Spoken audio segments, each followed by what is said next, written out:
Good afternoon and welcome to the Yappy Hour with Allie and Ken. It is Wednesday, April 30th.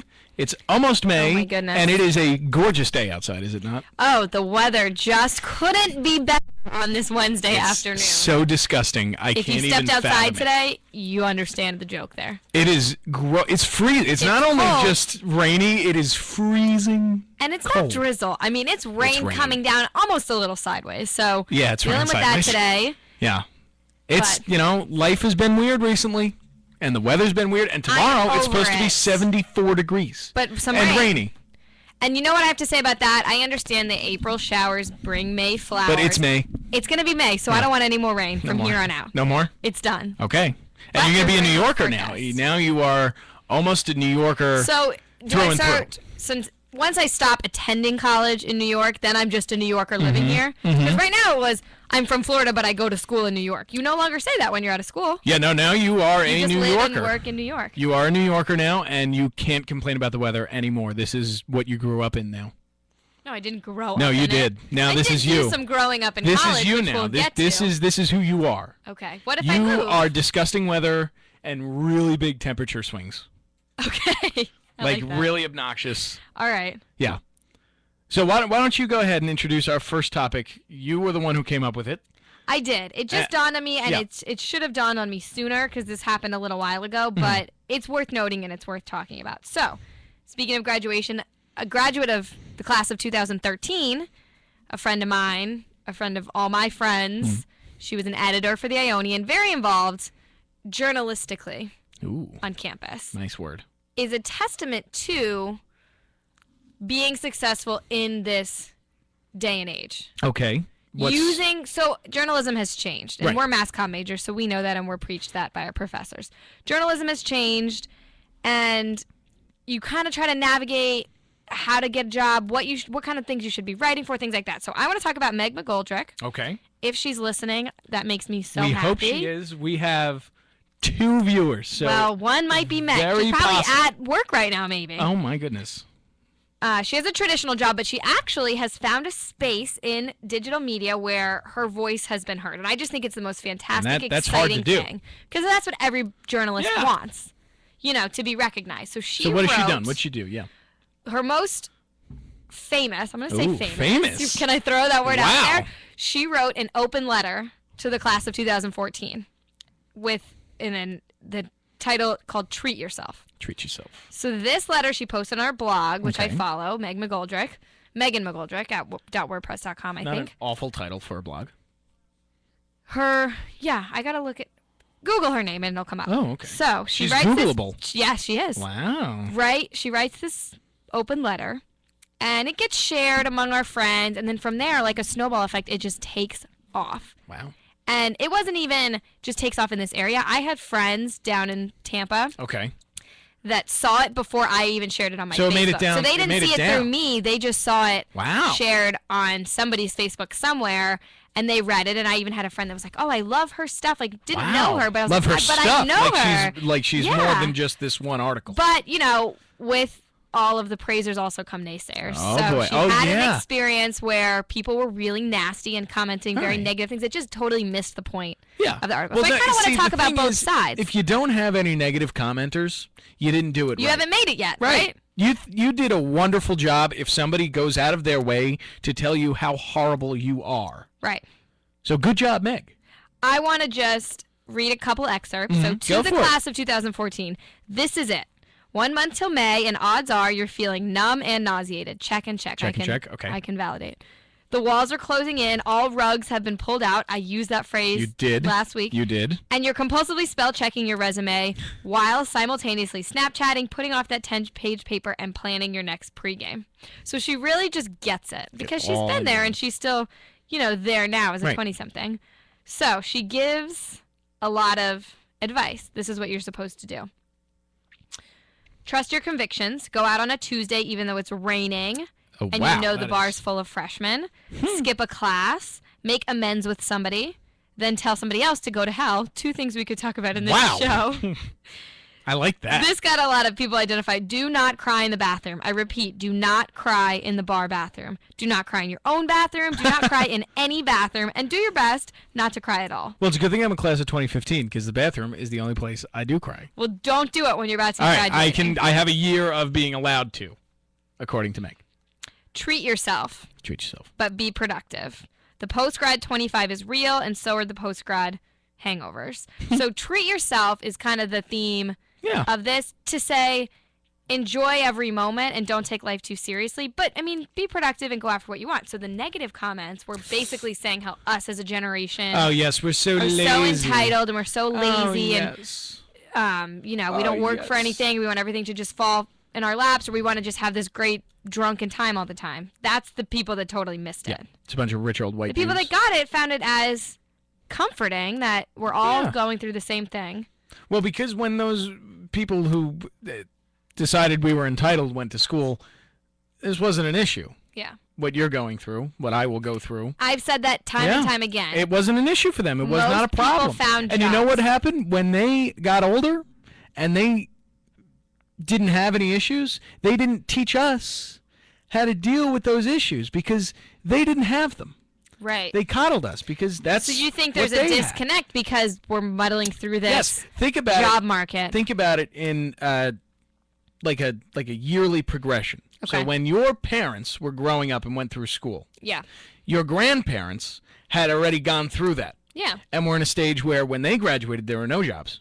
Think about it, 20s, 30s. Yeah. There were no jobs. There was nothing. There was no money. There was no food. So But you that know was what the they said time when to a their lot parents? went off to war. It was Right. a different time. So you know what they said to your parents?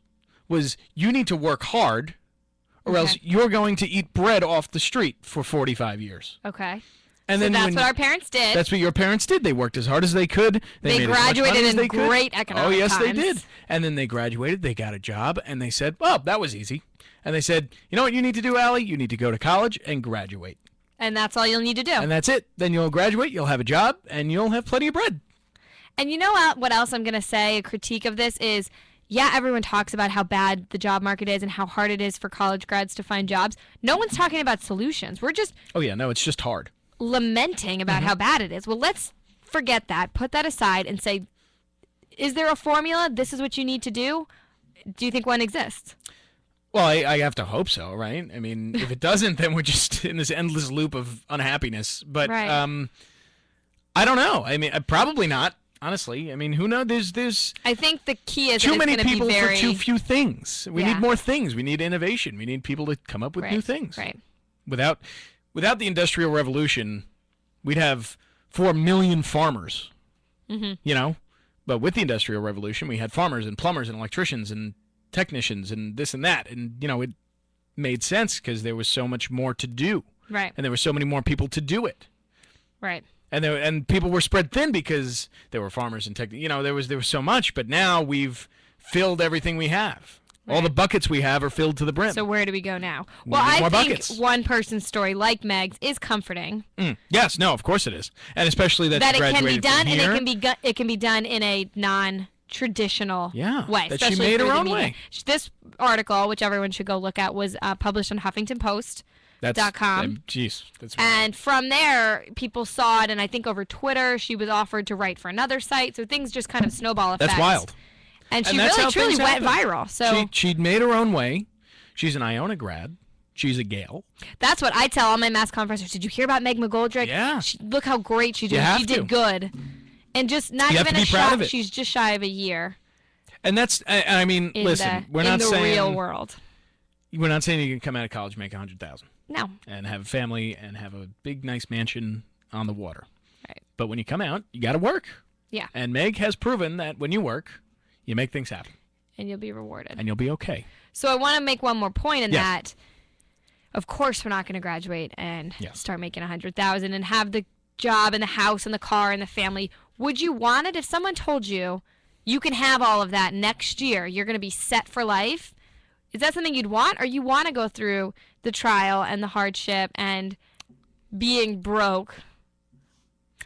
Is that a rhetorical question? No, I'm Are you asking me? asking. I would love to be set for life. Really? That would be wonderful. Would I still work? Of course. See, Because there's things I love to do. See, okay, when I was in high school everybody was always, I'm sure this happened to you and everybody else who went to high school.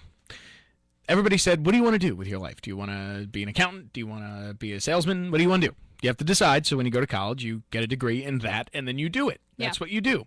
What's going to make you make the most money? What's going to afford you health insurance? What's going to allow you to have a house of your own and have kids and be safe and comfortable? And that stuff was never in my head. What was in my head was what I wanted to do, what I felt But like that's how it should I be. had fun doing. And I'm on a radio right now. You're on a radio show. Yeah, no, I'm on the actual radio. There's a radio underneath me. I'm talking to somebody on the radio, and at some point in my life, I might be able to get paid for talking to somebody I enjoy being around, and just talking. He's referencing me. Yes, that's you. and just having a conversation, and I can get paid for that, and that's wonderful. You've got to find what you love, because I love and find talking. a way to make money doing that. And I'm so strange that talking to a microphone by myself is more for comforting. Hours is okay. Maybe even better than talking to, say, someone out at a bar. Probably like because that. those people are awful. To those awful people, we're going to wrap this segment up and come back and talk about awful people. You're going to get, oh my gosh, I don't have But let me just say, because I asked you this question, I want to experience the struggle because you'll appreciate so much more the house and the car and the family and the money and the vacations and everything if you've gone through the trenches, per se. So that's how I feel. And congratulations, Meg. Yeah. So and thank you for listening. And we'll be back with and you better keep totally listening. different. Just Meg because is a we're great done person. talking about her doesn't mean she can turn it off. Meg, do you hear that? Watching the viewership. Okay. So we'll be back talking about awful people. That does not include Meg. Definitely. Of course not. We'll be right back.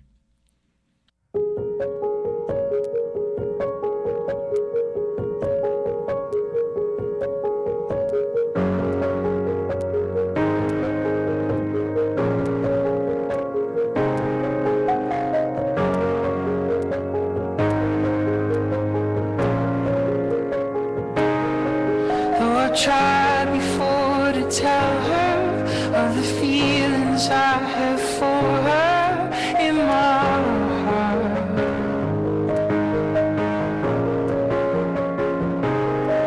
Every time that I come near her, I just lose my nerve as I've done from the start.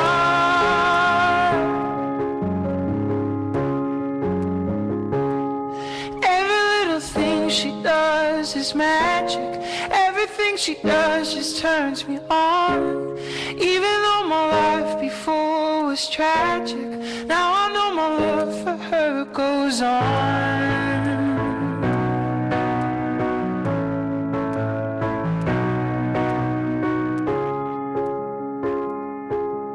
Do I have to tell the story of 1,000 rainy days since we first met?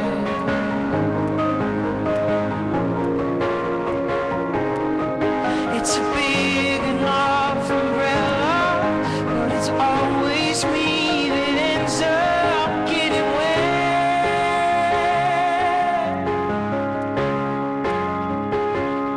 And every little thing she does is magic. Everything she does just turns me on.